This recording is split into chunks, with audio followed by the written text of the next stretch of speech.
So my phone's in a weird angle right now because it's charging. I was doing my journal, and my phone just decided to die on me. I was like 25 minutes into my journal, and my phone decided to die on me. That's why the weird positioning is here. My phone wasn't even at low battery. It was like at like 6%. Just died. So the video didn't save, so I'll try to recap everything. I said I'm drinking green smoothies now, super healthy. Drinking one a day. I got a pretty good granola that I'm eating for breakfast. Eating avocados for healthy fats. Then prelim was Sunday. Lakin was my partner. We've never been partners in like class or anything, but we made a good pair. I got 2 C pluses. One for sorry if I'm going really fast. I don't know if I want to say like 25 minutes worth of stuff again, so I'm just trying to recap everything, and I'll restart the mental emotional documentation because that was like 20 minutes of it. That was like the majority of it.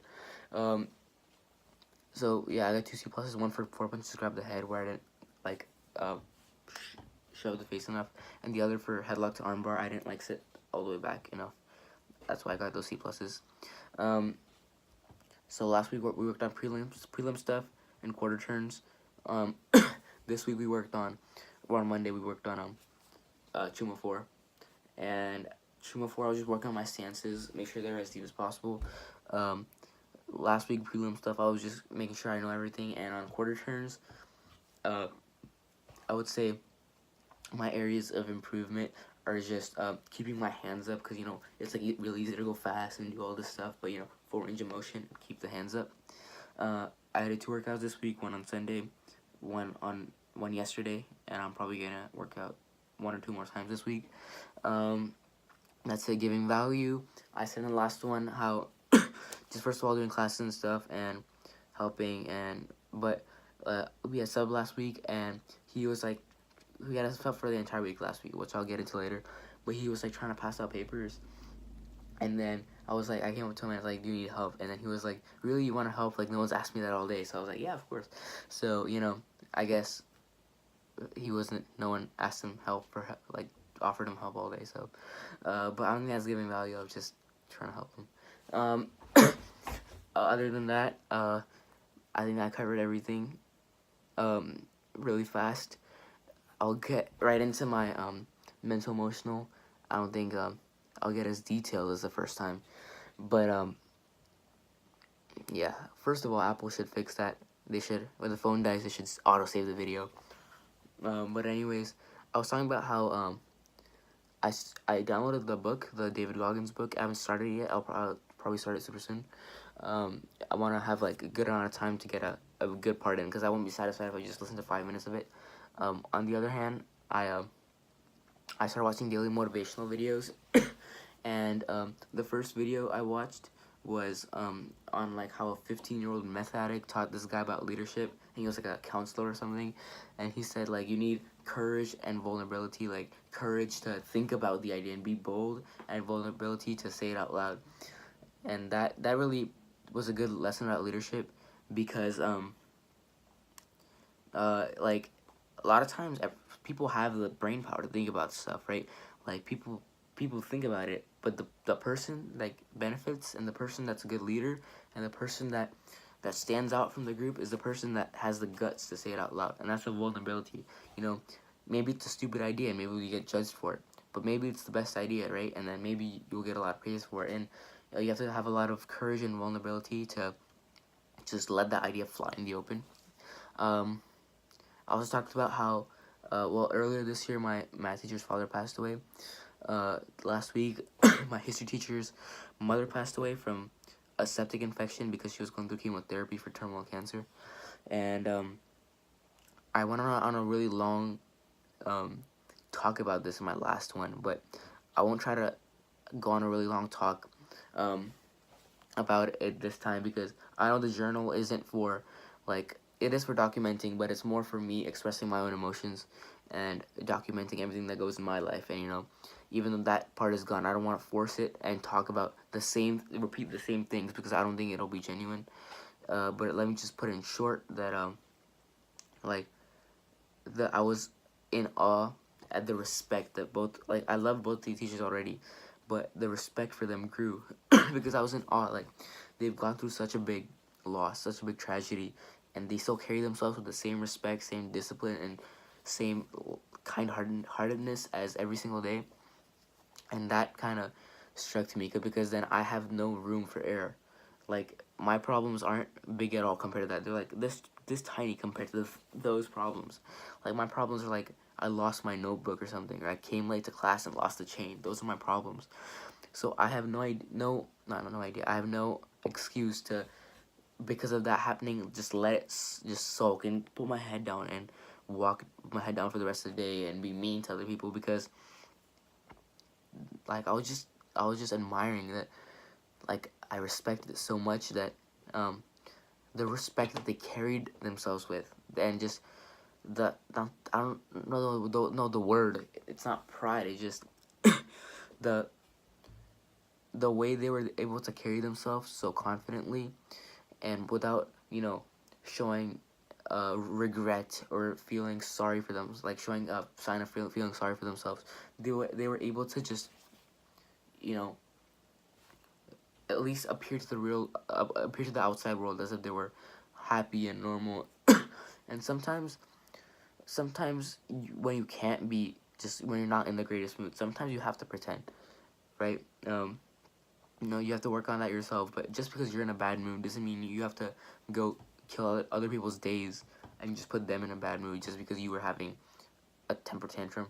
So, yeah, that just I was just in I had so much respect for them, and I was just I can't complain about anything now. I would feel bad complaining about anything or putting my head down, because they've gone through so much and they've showed me how it's possible for a person to carry themselves.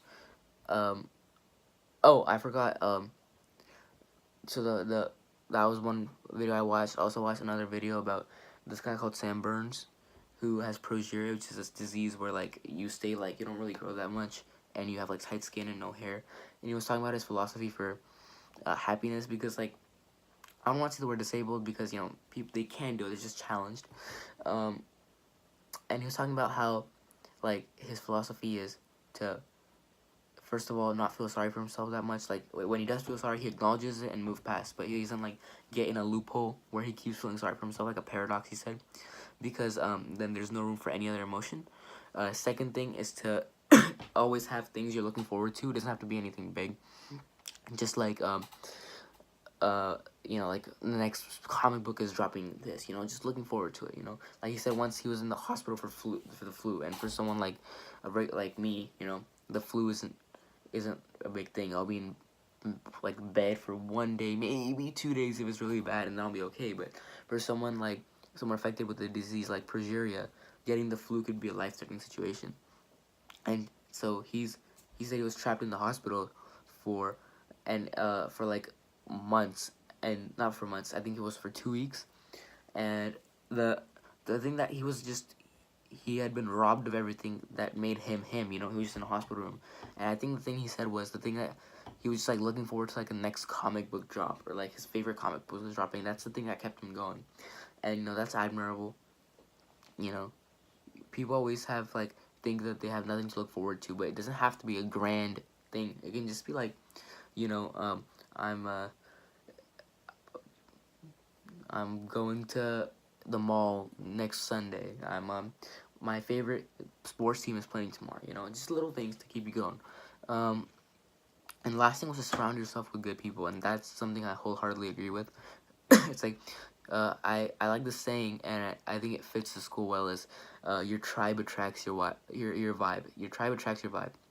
And it does. Like, if you always hang out with a bunch of losers that think life sucks and that there's no point in trying, or you're too cool to try, or the world is messed up, then you're not gonna really get far in life. But if you're if you're surrounding yourself, like, even if you're smart, that you say something enough times, you listen to something enough times, you believe it's true. Like abuse victims, like an abuser can spew things into someone who's getting abused, like their head, so many times.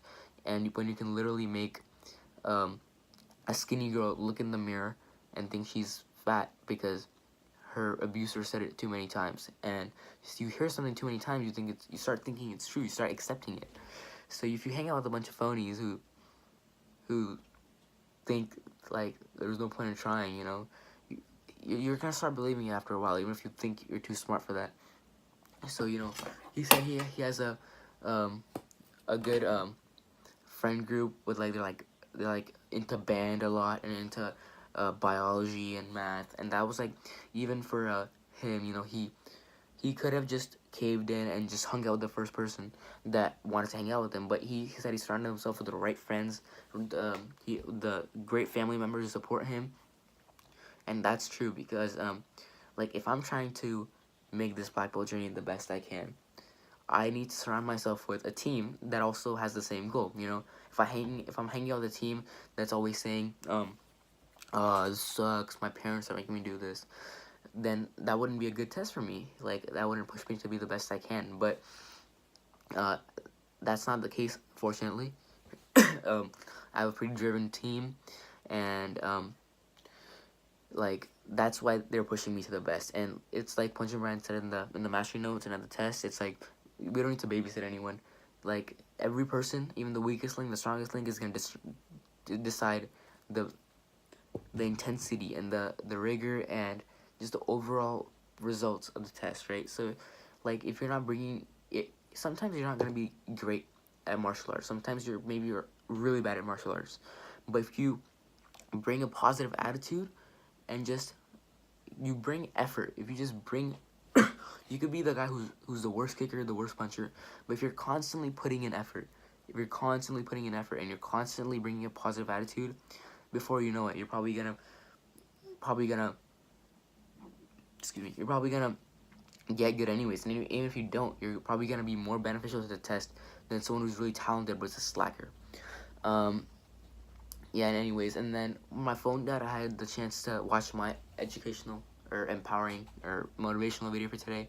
Wait, those are the logo words, but it was basically about this guy's talking about what masculinity means to him, and this is an important topic because a lot of people, even in this age, have like toxic masculinity, where they need to always express themselves and like show off, and you know, showing off is good sometimes, but you have to always remember love and respect is the number one thing. And this guy his name is Wali Shah, and he was talking about how love is the number one thing. And you know, if he's saying that I want my son to do this, I want my son to respect women, I want my son to not raise his voice, I want my son to do whatever he wants, and I'll support him. And he said, before I can ask my son for that, I have to make sure that I am that person that I'm asking for, so I can lead by example. That was my favorite part of the whole thing. It was like written, it was like poetry out loud. He was like poetry, but it was like saying it out loud. And that was a really cool lesson because this guy is like he's looks like a strong guy, you know, he's got a beard and everything, but like he's talking about how you have to be masculine, but you know, don't infringe upon love and respect. That's utmost. And then if you want to, after that, if you're treating people with love and respect, go do what you want. Like you want to be a gym rat and weigh 300 pounds, all muscle, take steroids, that's fine, but you have to do it for the right reasons, you know. You can do it for yourself, right? He's saying basically don't do it just to fit into society's standards of what you should be. He's saying, you know, we should all just respect each other and accept for who we are, and then you can do whatever you want. Also, yeah, I'm sorry that these notes are really short. It's just I'll probably make like 2 master notes this week to make up for it, but I don't know. I just wouldn't be genuine just talking again for 25 minutes the same thing. I'd just be like repeating it and like trying to stumble, and so just letting it flow naturally, even though these did get to 15 minutes somehow.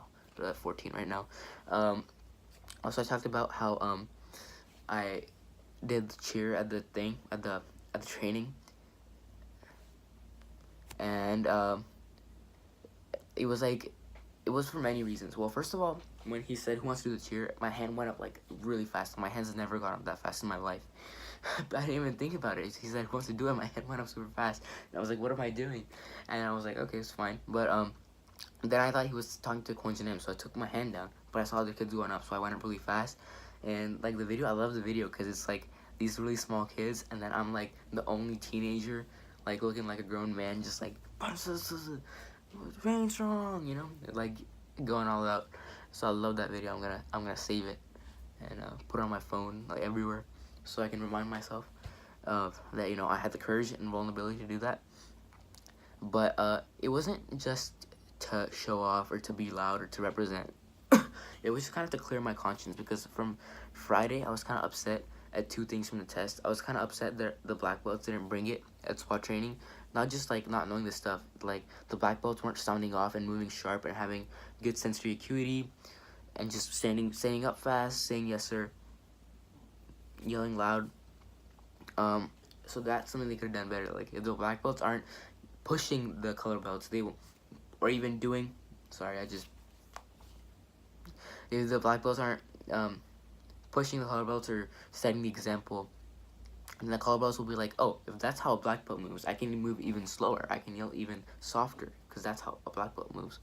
But yeah, and then also I was mad that the two dragons didn't get their belts, because like it was awful to see them, just see the rest of their team getting their belt, and they didn't, and we still haven't gotten it. We're getting it on Thursday, and so I was kind of sad from that, kind of upset, kind of ticked off, a little bit of everything, a little bit disappointed, a little bit angry. So when I went up there and I just yelled as loud as I could, and like I was like, I have to watch the video again, but I don't think my feet are in the video. I think I was like hopping and doing like the butterfly thing where you're like spinning around, and like I jumped like did my shoulders, but I did that. I just felt like something off my shoulders. I felt like, even though it's not correlated whatsoever, I felt like, you know, me just letting out this pure emotion helped me kind of get over that, you know. It wasn't like I wasn't still gonna be just disappointed over it. I was just like, when I finished it, and I was tired, and I was just, I left everything on the line. I felt that, I don't know what made it feel that way, because it was not like a one-on-one thing where doing this canceled this out. But it just helped me feel just cleared. My conscience was cleared for some reason, for no reason at all. It shouldn't have been logically, but it just helped me clear my conscience, which is a really cool thing. You know, it can show you the power of your theme, and, you know, trying your hardest, you know, maybe a distraction, I don't know, like a good distraction. I think that's it for today's mastery notes. Yeah, sorry about the whole cutting off thing, and like the looking everywhere thing, because like I'm not used to this camera placement, and I'm like trying to look at the camera, my eyes drift forward, and I try to look here, and my camera's over here. So but yeah, just charging, and it still reached 18 minutes, but I'll make another one this week to talk about stuff, and I'll definitely get started on the audiobook. Thank you.